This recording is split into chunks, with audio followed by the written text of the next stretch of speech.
మాడుగుల నాగఫణి శర్మ గారిని మాట్లాడవలసిందిగా ప్రార్థిస్తున్నాము. ఇవాళ శివరాత్రి విశేషం గురించి వారు మనకి విశ్లేషిస్తారు. శ్రీ మహాగణాధిపతయే నమః. ఐం మహాసరస్వత్యై నమః.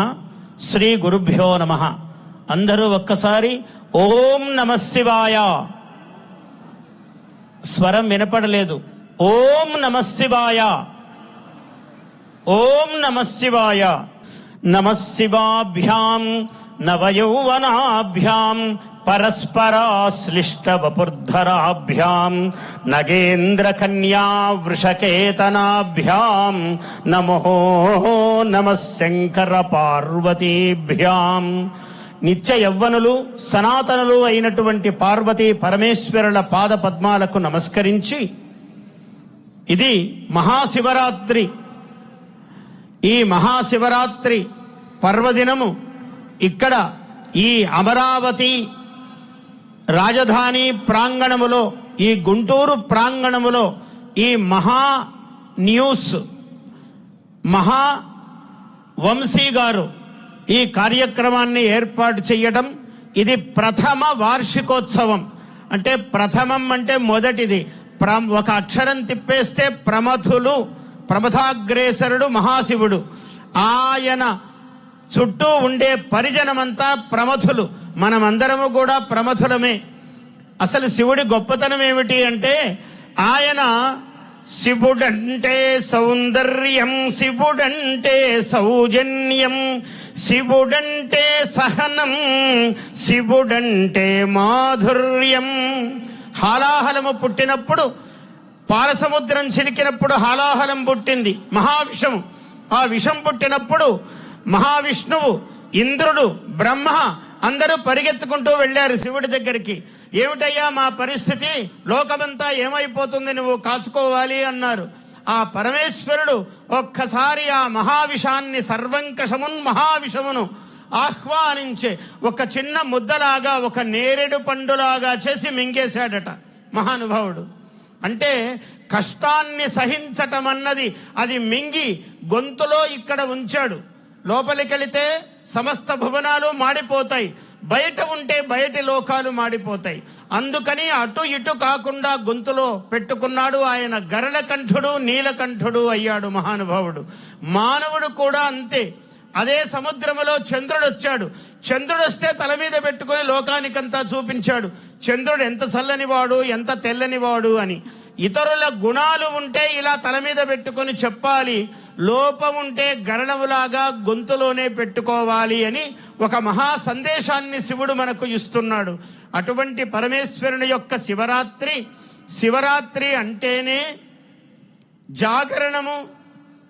జన్మకొక శివరాత్రి అన్నారు. ఎందుకు సామెత వచ్చింది అంటే, శివరాత్రి నాడు మనము జ్ఞానము, ఎందుకు ఈ జన్మ వచ్చింది, ఎంతమందికి మనం ఉపకారం చేయగలిగాము, ఎంతమందిని మనము నొప్పించకుండా జీవితాన్ని గడిపించాము అన్న దాంట్లోనే జీవన పరమార్థం ఉన్నది. మనకు శివుడు ఆ సత్యాన్ని నేర్పుతూ ఉన్నాడు. అటువంటి శివానుగ్రహము మనందరికీ, మీకందరికీ కలగాలి అని నేను ఆశీర్వదిస్తూ, శివుడి మహిమ చెప్పడానికి ఇది చాలా గొప్ప ఒక క్షేత్రము.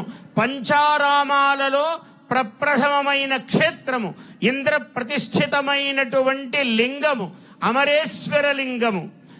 మహాదేవదేవం మహానాట్యసారం. మహాదేవుడు అన్న శివుడికి ఒక్కడికే పేరు, ఏ దేవుడికి ఆ పేరు అనువర్తించదు. మహాదేవదేవం మహానాట్యసారం మహేంద్రేంద్ర దేవ ప్రతిష్ఠామరేశం. మహానాయకాంధ్రీయ చంద్రై సుసేవ్యం. మహానాయకాంధ్రీయ చంద్రై సుసేవ్యం. మహాభక్తి సేవ్యం మహేశం నమామి. అటువంటి మహాభక్తితో ఆయన ఏ కారణం చేత పేరు పెట్టాడో గాని భక్తి అందరికీ మహాభక్తి కావాలి ఇవాళ. ఎందుకంటే మానవులందరికీ కోర్కెలు పెరిగిపోయాయి. అన్ని కోర్కెలు తీరాలి అంటే మామూలు భక్తి చాలదు, అందరికీ మహాభక్తియే కావాలి. అటువంటి మహాభక్తి పూర్ణులమై పరమేశ్వరుడి యొక్క దివ్యానుగ్రహాన్ని పొంది మనం అందరము కూడా ధన్యులం కావాలి. 4 పర్యాయాలు ఆంధ్ర సంపూర్ణ రాష్ట్రమునకు, ఇప్పుడు ఆంధ్రప్రదేశ్ రాష్ట్రమునకు ముఖ్యమంత్రి కావటం అన్నది శివుని యొక్క అనుగ్రహము చంద్రబాబు గారికి ఎంత ఉన్నది అని మనం ఆలోచిస్తే పరిపూర్ణమైన అనుగ్రహము, ఆశీర్వచనము ఆయనకి.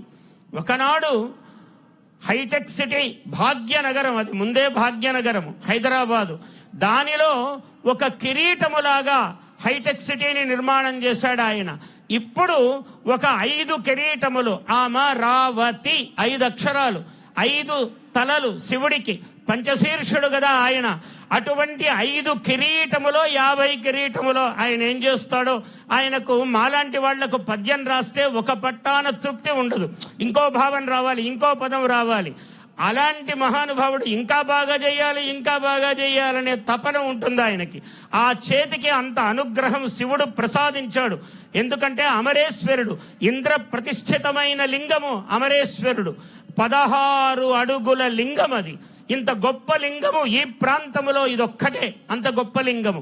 అటువంటి గొప్ప లింగమును సేవించేటువంటి ఇంద్ర ప్రతిష్ఠితమైనటువంటి మహాలింగము కల రాజధాని నగరాన్ని అమరావతిగా ఏర్పరచి, అటువంటి ఈ నగరాన్ని ఎప్పుడో మరి అప్పుడు హైటెక్ సిటీ సృష్టించాడంటే ఇప్పుడు అంతేకాదు కదా, ఇప్పుడు క్వాంటమ్ మారిపోయింది ప్రపంచం, క్వాంటమ్. కాబట్టి ఏఐ అంటే ఆర్టిఫిషియల్ ఇంటెలిజెన్స్, ఆర్టిఫిషియల్ ఇంటెలిజెన్స్ని ఆయన ఆర్టిస్టిక్ ఇంటెలిజెన్స్గా, ఆధ్యాత్మిక ఇంటెలిజెన్స్గా మలచి ఇవాళ ప్రపంచానికంతా చూపిస్తున్నాడు. ఈ శివరాత్రి నాడు ఆధ్యాత్మికమైన ఇంటెలిజెన్స్ ఆయనకు ఒక తన మనమడు లాంటి మనమళ్ళే ఆంధ్రప్రదేశ్లో ఉన్నటువంటి యువకులందరూ కూడా, వాళ్ళందరికీ ఏం కావాలంటే క్వాంటమ్ కావాలి. ఒక వందల కొలది కంప్యూటర్ల యొక్క కలయిక క్వాంటమ్. అది మాత్రమే కాదు, ఇంకేం కావాలి, ఆర్టిఫిషియల్, అది ఆర్టిస్టిక్ కావాలి, సౌందర్య భావన కావాలి. ఆయనకి ఎంత సౌందర్య భావన అంటే ప్రతిదీ కూడా అంత గొప్పగా చేయాలి, ఇంత బాగా చేయాలి, నా ప్రజలకు ఇంత సేవ చేయాలి, నిరంతరము తపన. మనం ఆకాశంలో పూర్ణచంద్రుడిని చూస్తే మనకెంత ఆనందమో, ఆయన్ని చూస్తే ఆంధ్ర ప్రజలకు అంత ఆనందము. ఈయన మన కోసం నిలబడి చేసేటువంటి వ్యక్తి అని. ఆయన నవశివాభ్యాం అని మొదట ఎందుకు చెప్పానంటే, శివుడి వల్ల యవ్వనము. 70 దాటిన వాడు అలవోకగా మెట్లెక్కుతాడు, అలవోకగా దిగుతాడు. ఆయన ఆరోగ్యము తథాస్తు తథాస్తు, అలాగే ఆయురారోగ్య ఐశ్వర్యములతో ఆయన వర్ధిల్లి రాజు ప్రభువు ఎప్పుడైతే ఎటువంటి వాడో ప్రజలందరికీ అటువంటి ఆనందం కలుగుతూ ఉంటుంది. నిత్య శ్రామికుడు, చాలా దార్శనికుడు. రేపేమి జరుగుతుంది, ఎల్లుండికి ఏం కావాలి, వచ్చే సంవత్సరం ఏం కావాలి ఆలోచన చేస్తాడు అతడు. అటువంటి ఆలోచన వైభవము, సేవాభావము ఉన్నటువంటి మహనీయుడు. కాబట్టి ఆ పార్వతీ పరమేశ్వరుడు ఆయన్ని నిరంతరము రక్షించి మనందరికీ ఏం కావాలో, ప్రజలకు ఏం కావాలి, అభ్యుదయం కావాలి. రైతు ప్రాణము, ఈ జాతికి రైతు రాజు కావాలి. ఆ రైతుకు ఏం కావాలో నిరంతరము శ్రామిక లక్షణముతో ఆలోచిస్తాడు. అటువంటి పరమేశ్వరుని యొక్క అనుగ్రహము ఆయనకు నిరంతరము కలగాలి అని.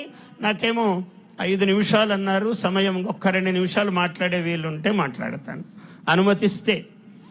ఏమి మాట్లాడాలి అంటే 2 నిమిషాలు. నా 14 ఏళ్ల వయస్సులో, 14 సంవత్సరాల వయస్సులో నేను ఒక శివ స్తోత్రం రాశాను, శివతాండవ స్తోత్రం. ఆ పదాలకు కూడా అర్థం తెలియదు ఆనాడు నాకు, తర్వాత తెలుసుకున్నాను. ప్రమథులందరూ పాడ ఫణిగణములు నాడ, పార్వతీ ప్రముఖులు పరగి సయ్యని చూడ, కాల్గజ్జ సవరించనన్నా త్రియంబకుడు కీల్గంటు విదలించె మిన్నుల్ గ్రక్కదల, డమరుకము జల్లిపించ ఢం ఢం మననిపించే, అమర సంఘముతోడ అంతటా క్రిక్కిరిసే, డమరుకము జల్లిపించే ఢం ఢం మననిపించే, ఐవున్ను రుక్కులంతటా వినిపించే.